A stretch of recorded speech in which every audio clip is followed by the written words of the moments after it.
On the other side of a storm is the strength that comes from navigating through it. Raise your sail and begin.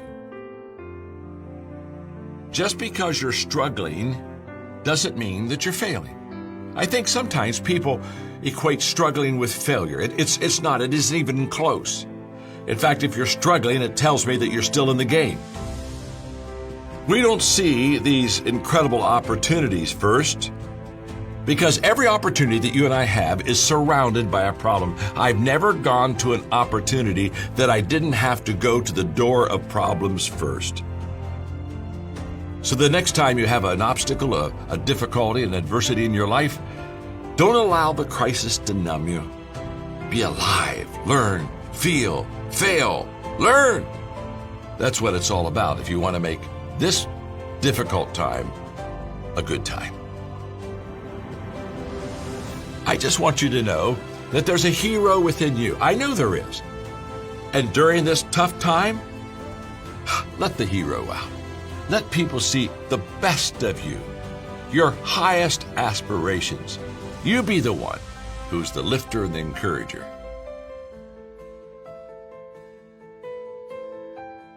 Hi, Mark Cole here. In the 20 years that I have been working alongside John Maxwell, we have never seen a time as critical as this for values-based, people-centered leadership. John Maxwell says that crisis separates pretenders from players. Always has, always will. That's the purpose of the Leadership When It Matters the Most series. John Maxwell has felt that in a time like this, that we need to be offering value and extending opportunity for people that want to make a difference. You see, crisis requires leadership that gives context, leadership that will step up and lead when others won't. Now, our goal is today in this time, as you spend a little time with us, that we add value to you so that you will multiply value to others.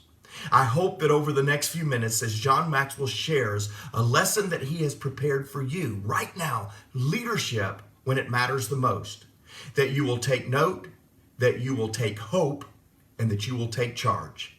Today is the day that in this crisis, you can make a significant difference. Now, it's my pleasure to bring to you John C. Maxwell.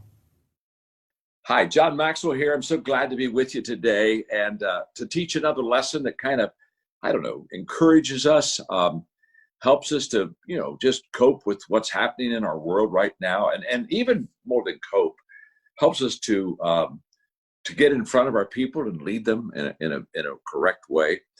And as I was thinking about the lesson I want to do with you today, if you watch Minute with Maxwell, if you watch it in April and May this month, you've every time you turn on, I do what I call a stretch statement, which is pretty much a quote from some pretty famous person usually, that just helps us to kind of get through the dark days and the tough, the uphill climb.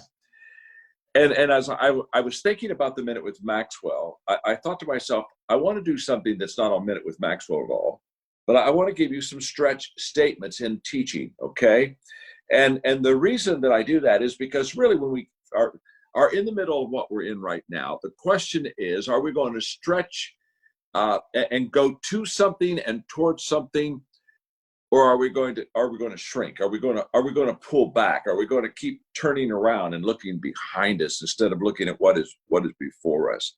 And I would encourage you, if you haven't been watching Minute with Maxwell, you can get that very easily. It's only a minute or maybe a minute and a half on the stretch statements. But I've made this statement to you before. I'm coming back to it because it just fits this lesson so well, and that is that Jack Canfield statement that everything that you want that you don't have right now it's because it's outside of your comfort zone. Because if we wanted it and it was inside of our comfort zone, we'd go get it.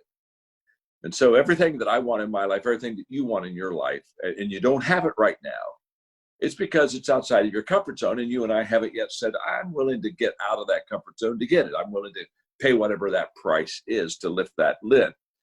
Well, again, the coronavirus has taken everybody out of their comfort zone. There's any question about that. But on these stretch statements today, I really want us to go big here for a little bit. And to help you, I tell a quick story. Last year, we were, I can't remember whether it's in Guatemala or Costa Rica, but we were on one of our transformation trips, and I had some business people with me. I love to take them with me on these trips and kind of show and tell, let them just see how we're transforming leaders and the whole process of how we do it. And it's always very exciting. And so when I'm finished with those trips, I always gather them together and we just have a dinner together. And I just basically say, give me your thoughts. You've been here with me now. Talk to me. And it's always very inspiring to listen to them talk about the things that they learned and the things that they experienced. And it's always a very high energy, positive environment. Casey Crawford was with us on this trip. And of course, he founded Movement Mortgage, I think the 6th largest mortgage company in America. And so when it came to Casey's time, he just leaned into me and he said, John, for right now, I just have one word, and the word is more. That's the word, just more. And later on that day, he caught me and we had a little bit of private time. And he said, John, I don't know what more means, but here's what I do know. It's more than everything we've seen on this trip. It's more than any vision that you ever had. More time, more resources, more people, help. It's just bigger than you could ever imagine your life. And what Casey did in that 5 to 7 minute private conversation is he stretched me. He stretched me because I thought, I've got a pretty big vision for transformation. If you want to transform a country, that's not a small vision. And yet Casey's looking at me and he didn't even give me a stretch statement. He gave me a stretch word. He just said more. And he said, you and I are going to figure out over the next couple of years what that means, but I'm going to go with you. We're going to make it happen together. And we're going to experience more than we could have ever imagined. That's where I want your mind and your heart to just kind of embrace this thought of maybe today, just stretching yourself a little bit more than you have any other time. In my 15 Laws of Growth book, one of the laws is the law of the rubber band. The law of the rubber band just simply says, growth stops when you lose the tension between where you are and where you can be. And it's all about the rubber band and the fact that the value of a rubber band is that it's stretched. If you don't stretch a rubber band, there's no value to it to anybody. Nobody ever took a rubber band in its original form and said, this is very valuable to me. No, it has to be stretched around something to hold it together. It's the stretching that makes the rubber band valuable. We have taken our kids and our grandchildren out to Park City just sometimes, and just out to Colorado some too, also for skiing trips. And we were out there and we were having our dinner. When we go on a trip like this, we have dinner together every night. And so we had a nice, Maxwell family dinner. And when they came to sit down at their table, at each place setting was the rubber band, different sizes, different colors, the whole deal. And so I gave them the law of the rubber band, and I basically gave a 2-minute talk on stretching. And I said, why don't we just put the rubber band around our wrist, and tomorrow while we're snowboarding, skiing, having a good time, let's look at that rubber band and realize that we have to, we need to continually be stretched if we're going to be useful. And Ella, who at that time was about 14, she put the rubber band around her wrist, and the next night at the dinner table, she came and she had 2 rubber bands around her wrist. I said, Ella, what happened to you? She said, literally, I went out to ski today, and she said, I saw a rubber band in the snow. And I reached down and picked it up. I put it on my wrist, Papa, and she said, the only thing I can think of is that I need to expand twice as much as the other kids, and I just need to stretch it twice as much as I possibly can. And I gave her a hug, and I loved it because it was an application of our need to be stretched. My friend Chris Hodges talks about the vision gap, and I like this a lot. He said, it's the gap between what I'm doing and what I could do. Well, the gap between what I'm doing and what I could do, it's a stretch. And I'm going to talk to you now very simply about some stretch statements that are just going to help you just kind of expand yourself just a little bit. And I want to say to you, as we're thinking of these stretching statements, you never leave something, you go to something. You just go to something. And the people that are wanting to go back to normal, or why are we going to return back to normal? To be honest with you, that basically they're saying, I'd like to go back to my comfort zone. And those who are saying, wait, there's going to be a new normal, and I could hardly wait to see what that looks like, and I don't know it, don't understand it yet, but I'm going to explore it, and I'm going to make the best use of it. They're in that stretching period. So here are some stretch statements. Hang on, let's go. Number one, there's what I call the growth stretch. And the growth stretch, here's the phrase for that. If you're in a growing stretch in your life, here's a statement you say often. There is a better way. And I just absolutely love that statement. There is a better way. Now, here's what I mean by that. I think I'm doing nothing in my life today that cannot be improved. I'm known as a communicator, but can I tell you something? When I'm done communicating, there is a better way. I think I'm a good leader, but when I'm finished leading someone through a project, can I tell you something? There is a better way. I always believe there is a better way. And in the crisis that moves us, what are we doing? We're taking detours. I've talked about this. The fact that what makes it a crisis is we can't do the same thing, go down the same road, get to the same destination with the same speed. We're all of a sudden we're dead ends and detours, and we thought we were going over here, but we can't get there. And detours for a person like me who is kind of bottom line, get to it as quickly as you can, very frustrating. But I'm going to tell you right now, take the detour tour. And not only take the detour tour, maximize the detour tour. Because you're going to see things you haven't seen. You're going to experience places you've never experienced before. In other words, take it all in. Because I promise you that some of the things you're going to see and some of the things that you're going to experience is, honestly, if you're going after it in a positive way, you're going to find that there's a better way out of it. And so when people say to themselves, well, when are we going to get it back to normal or back to our comfort zone? There's a better question than when are we going to get back to normal? And the question is, hey, hang on now, here it is. Here's the question. Why should I go back to normal? Who said normal was the best way? It's just the way that I'm comfortable with.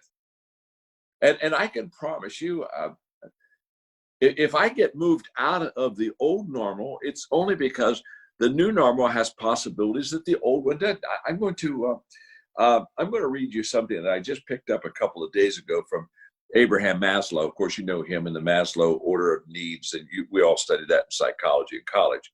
Here we go. Here's what he said. The most important learning lessons that I've ever had in my life, that you'll ever have in your life, the most important learning lessons came out of tragedies, deaths, trauma. Our most important learning lessons have come out of times when we were forced, not when we willingly, when we were forced to change. And he said, which, as we were forced to change, our life outlook became incredibly different. Well, Abraham's just telling you and me that that growth stretch tells us that there's always a better way, but most of the time we don't find a better way until we get in on the detour tour, and then we find it. So here's what I believe about improvement and growth and the stretching that I'm talking about. Here's what I believe. I believe that everyone can improve. I believe you can. I believe I can. I believe that everything can be improved. I don't think there's anything that I'm doing today that doesn't have more capacity and potential than what I'm getting out of it. So everyone can be improved. Everything can be improved. And thirdly, every day has improvement possibilities. If I go into every day with the mindset, this is a day that I'm going to be able to improve myself, I'm going to improve the things I do. If I have every day has improvement possibilities mindset, I am going to have that growth stretch that I really want to have in my life. I want it for you, I want it for me. That's the first growth statement. The second growth statement is what I call the creative stretch. And the creative stretch just simply says to you and me, There's always an answer. And usually what the creative stretch says to us is there's not only always an answer, but there's usually more than one answer. And the number one characteristic of a creative person isn't the fact that they're just incredibly creative and artistic. The number one DNA of anybody that's creative is that they believe that there is another answer somewhere out there. And they have that curiosity and that passion and that bent to find out what that answer is. And where is the answer? Okay, we've already talked about it, but we'll do it one more time. Where's the answer? It's almost always outside of our comfort zone. So, during this crisis, the question I have for you and me is what am I learning right now that I didn't know before the crisis? What are you learning right now that you didn't know before the crisis? And what am I doing? What are you doing right now that we didn't do before the crisis? Okay, what do I know? How am I changing? And the answer is, for me, it's incredible. I am so grateful for this crisis because I'm just learning that I have left margins out of my life, and because I've left margins out of my life, I haven't always had the best life. And it's just been a wonderful thing for me to have a little time, not be traveling as much. Honestly, I always use the excuse for my health, is the fact that I traveled and had a heavy schedule. And by the way, anybody that travels a lot knows that it's a bear to keep on top of your health when you travel and have the schedule that I've had. But I got rid of my travel excuse. So I said, okay, I'm going to exercise. I'm going to eat right. The worst excuse is a good excuse. I dropped that one. And so in the last 5 and 6 weeks, I've intentionally tried to exercise 3 hours a day. Now, that's not possible in a regular routine. I know that 3 hours that's too much time. But I have enough time now that I can pretty much average 3 hours. And so I walk every day, I swim every day, I jump on my rebounder every day, and do 73 push-ups every day. And just the other day, Mark and I in Las Vegas about a year and a half ago, we did a half marathon. Just the other day, I did another half marathon. And Mark, you weren't with me, buddy. I did it all myself, which was huge because when you were with me, the last 3 miles, you just kept me going. In fact, the Vegas one, if you would have been with me, I don't think I would have finished. I think I would have given up, but I couldn't give up because you wouldn't let me. And what's worse than not finishing the race is stopping and getting your butt kicked. But the point was, I did it. In fact, I did it. I thought to myself, you know what? I think I could do 2 consecutive days of half marathons. I think I may try that before the month's over. I wonder if I think I could do two days of 13.1 miles. I just think I could do it. In fact, in the last 6 days, I've done 42 miles. So I'm doing okay. But the point being, and I'm losing weight, I'm feeling better. But here's what I'm saying.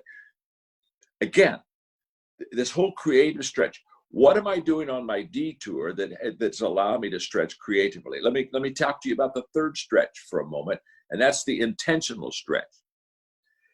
And the intentional stretch just very simply says that the statement is intentional living is the bridge between intentions and actions. And you've heard me talk about intentional living a lot, and the fact that good intentions are overrated, and they are. And what intentional living does, it takes me from good intentions, obviously, to good actions. It's the old John Wooden thing to his team when he was coaching at UCLA. And he said, John, I didn't want to pick the captain of the team until the third or fourth game, because he said, I didn't want a captain with just the captain name and position. I wanted the captain to be deserving. And I wanted to see in a tight game which one of my players wanted that ball and would take that responsibility. He said, that's got to be my captain. In other words, I wanted a little bit of time there. Here's what happens in a crisis. It takes us out of automatic, because what comfort zone, if I could describe comfort zone in one word, it would be automatic. We like being in a zone where we don't have to really think much, and we can just kind of let life happen, and we just go through all the motions. And we don't have to strategize. It's just pretty well, we've been there, done that kind of a process. And so the other day, as I was getting ready for this lesson, I just wrote down what I thought automatic meant. And what I'm about to give you, these are not good things, but I think when a person's automatic, here's what I think. A person that loves automatic, they love easy. Automatic's easy. If you're an automatic, you won't initiate. People that are automatic, they're not looking to start something. In fact, start something would get them out of automatic. It would get them out of their comfort zone. Hey, if you're an automatic, you lack focus. You don't need to focus. It's automatic. If you're an automatic, guess what? You miss opportunities. Why? You're missing them because you aren't looking for them. Why would you look for them? I mean, you're an automatic. If you're an automatic, you never change. In fact, that's part of the thing you don't want to do. You don't want to change. If you're an automatic, you reduce your curiosity. You know, why be curious? I might find something out there that I don't know. If you're an automatic, you won't stretch. If you're an automatic, you lack energy. Everybody that's an automatic, they just basically, again, it's automatic. They don't have to push uphill. Automatic isn't contagious. There's nothing contagious about somebody in their comfort zone. I've never known somebody that looked at someone else in their comfort zone and said, wow, I'd like to go there myself. There's not if you're an automatic, you don't have to think. Wow. So the question is on the stretches is what will I take out of automatic in my life and become intentional with? Again, it goes back to the fact that if I've been in automatic, if I'm going to that intentional lifestyle, what am I going to take out of automatic?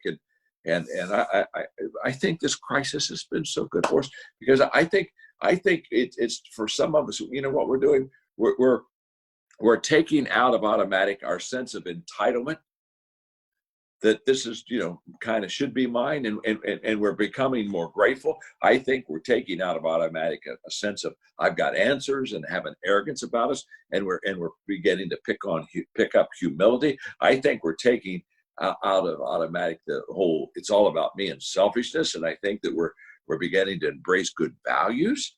So this is a good thing. There's an intentional stretch that allows us again to really focus on where we're going and who we could be. Number 4 is what I call the thinking stretch. And the thinking stretch, the statement I want to give you there is the greatest gap in life is the thinking gap and how people think. And so because I'm at home and I'm in my office, I'm going to show you a book I'm holding up right here. And this is called The Magic Power of Thinking Big by David Schwartz. Now, when you've heard me talk about the fact that my father paid me to read books. And this is one of the books, I read this book in the 10th grade, sophomore year. In fact, this book cost, a second, I may have to get my glasses here. This book cost, $1. This was a $1 book. So that tells you how old I am right here. So, and in my office right over there, I have a couple sections of my bookshelf that's dedicated to the space of books that have changed my life. And so when I was thinking about the thinking stretch, I pulled this book out because this was the first book I read that really made me rubber band my thinking and stretch my thinking way, way out of my comfort zone. And so I started going through this the other day, and I underlined in this book over 100 thoughts in this book. It's just got and what's crazy about my underlining back then, I don't know. I don't think you could pick this up on I don't know. We'll see. I don't think you can pick this up on the screen, but my underlining is all really, see how nice and straight it is? And you know why it's so nice and straight is because when I underlined back then, I used a ruler. I was so, and I wish now that I've shown you that, the reason I'm underlining it really, and I wish I could show you one of my books now. In fact, let me see if I can. Okay, now you're just going to have to hang on, folks, because my iPad is on a stack of books. Okay. Now hold on. You could lose me. You could see the ceiling of my office in a second. Hang on. I'm pulling out a book. Oh no. Oh, hold on. Okay. Oh, that was my hand you saw there. Now I'm gonna have to slouch down because this is okay. And the reason I want to pull this one out, because this is just crazy. It, on this book, and I'm reading a book right now on principles by the guy that's the head of Bridgestone. In fact, here, just give me a second. I'll be right back. Don't leave me. Don't leave. I'll be right back. Okay, I'm here. Here, hold on, hang on. Look, so this is a really good book. This is by Ray Dalio of Bridgestone Principles. Okay, now the reason it's a thick book. This is, good Lord, 500 and it's over 500 pages. It's a big book. Okay, so the size of the book kind of is discouraging, but I'll tell you what, it's a very good book. So I showed you how I underlined there, and now, what I do now is I turn down pages and I scratch all over the place. So now I don't know if you can see that or not, but you can see I'm just kind of scratching and going down the side. And, and the difference is that when I was younger, when I read a book, I had time to do it perfect, underline it perfect. Now I just say, just get to the main point, get to the main point. Now, in this book on the magic power of thinking big, this is huge, because here's what he did. Here's what he said. You know what? I'm sorry, just one more time, and then I won't do this anymore. I just got to put that. I got to put the book back up there. Okay, there we go. Okay, now, so here's what he says on page 75. Capacity is a state of mind. How much we can do depends on how much we think we can do. When you really believe that you can do more, your mind thinks creatively and shows you the way. That is so powerful. We all know that this thinking stretch is just absolutely life-changing. And sometime I'll teach this because it's so powerful. The shared thinking and sustained thinking is just, it'll change your life, because we overestimate and overrate smart thinking. And shared thinking, when you and I share ideas, what happens out of that always is better thinking, because you get different perspectives. And sustained thinking gives you deeper thinking. And what I'm just saying to you is during this time of crisis, get with people, colleagues, and share your thoughts. And I promise you'll get some ideas. I was just on a Zoom call with Mark, with a company that we work with right before this call.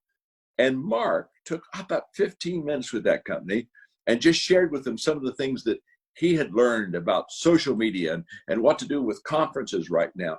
And I'm not doing any talking. I'm just listening to Mark, and he's just phenomenal what he's saying to them.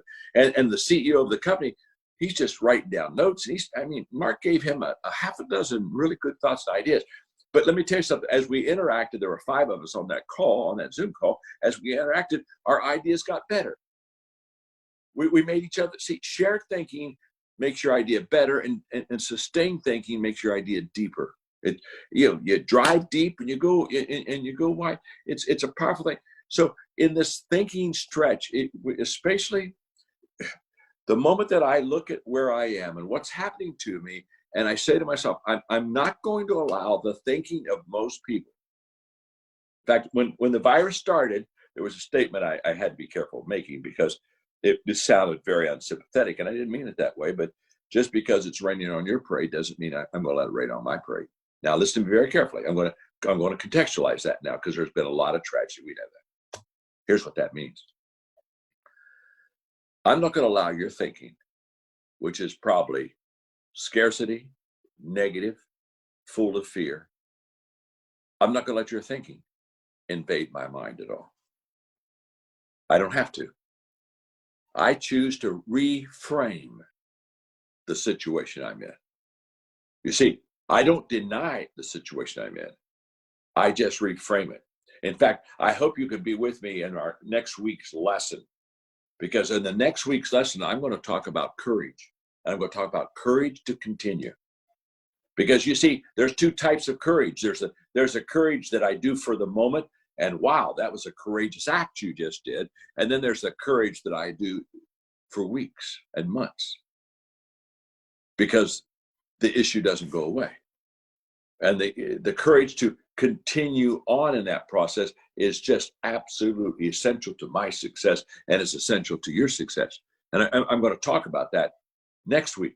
But the point being that in courage and in our thinking, I'm not about to allow what the news media or other people are saying about our situation to control how I think about our situation and what I do about the situation. Not denying reality, but the same sense I'm reframing. I'm going to talk to you about how do you reframe the picture next week so that you can see it realistically, but the same sense you can also see it in a creative way and be courageous in that process, okay? Now, the thinking stretch is just a huge stretch. In fact, there's one other quote out of this book on David Schwartz I want to give you too, and then I got to get you another stretch real quickly, and that is, here we go.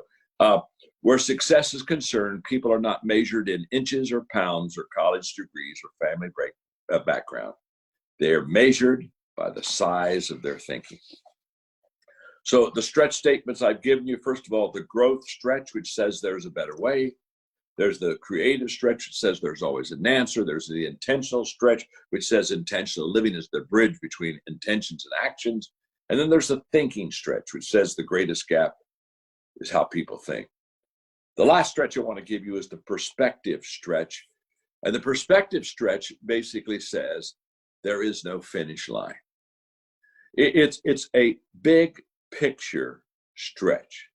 It looks beyond when is the coronavirus going to be over? When are we going to have a vaccine? It's a big picture stretch. There is no finish line. It's Simon Sinek in the Infinite Game book.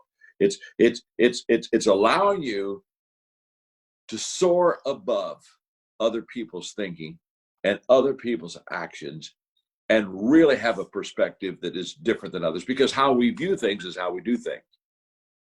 And I've shared, so I'm not going to go in length in this lesson, but I've shared how when I was in my 20s, when I heard Earl Nightingale talk about if you'll just spend 1 hour a day, every day on the same subject, in 5 years you'll become an expert on it. I decided to do that with leadership. And when I started that process, I had a finish line mindset. How long will it take? How long will it take? How long will it take? But the change that happened within me about halfway through the process, I went from how long will it take to how far can I go? How long will it take? How long is the coronavirus going to last? How long will it take? That's a finish line mindset. How far can I go? There is no finish line. And that's the perspective stretch. And so let me just kind of lay this out for you really quickly, and then I'm done. How long will it take is goal focused. How far can I go is growth focused. How long will it take emphasizes deadlines. And how far can I go emphasizes development. How long will it take is limited to time, but how far can I go is not limited to time. When I say how long will it take, I'm basically saying there's not much more I can do. How far can I go? I say there's so much more that I can do. You see, the how long will it take finish line mindset basically says that whatever I'm doing is not bigger than me. The how far can I go mindset is saying everything I do is bigger than me. In fact, when we talk about bucket list, I have bucket list. I bet every one of you have a bucket list. If I'm asking how long will it take, can I tell you something about my bucket list? If I stay with it, I'll check every one of those things off, and I'll finish my bucket list.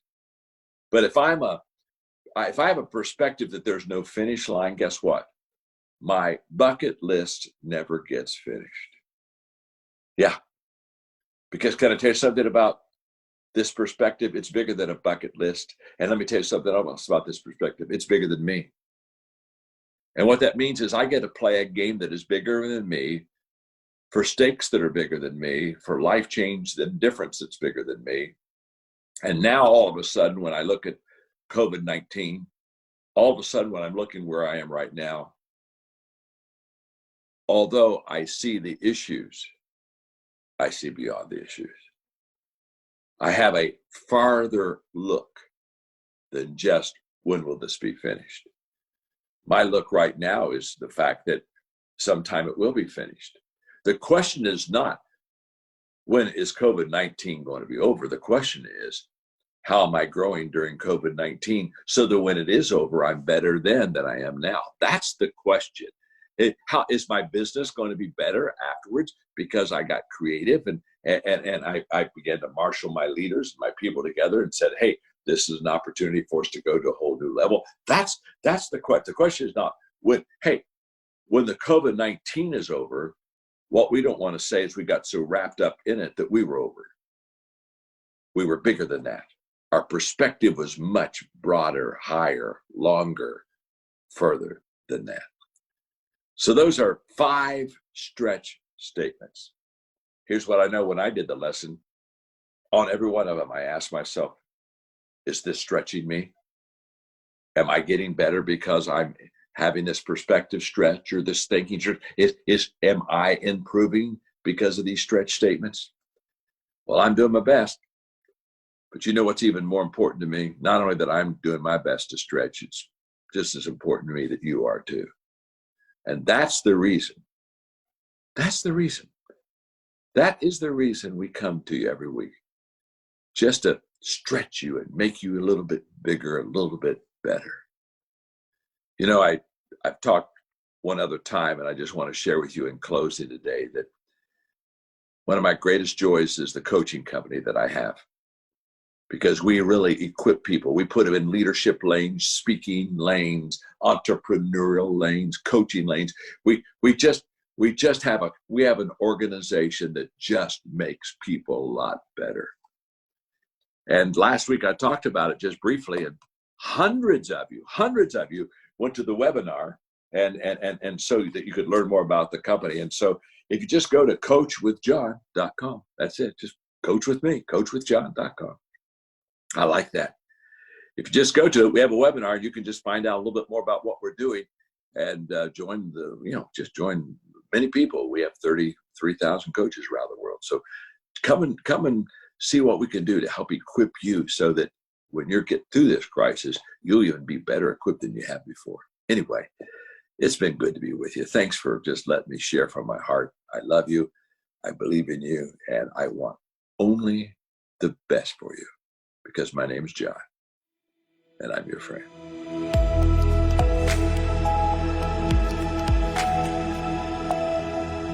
Thanks for being with us today on the Leadership When It Matters the Most program. I hope John encouraged you in your leadership just like he encouraged me. Our goal in this time of crisis is to come alongside you, add value to you so you can multiply value to others. If you go to johnmaxwell.com, you'll find free resources, tools that will help you lead in these very unique times. You'll find our podcast, John Maxwell Leadership Podcast, Minute with Maxwell, a daily word that John will bring to you, as well as our leadership blog. All of those resources on johnmaxwell.com, and they are free and ready for you to encourage you as well as you encourage others. Thanks for joining us. We look forward to seeing you soon when leadership matters the most.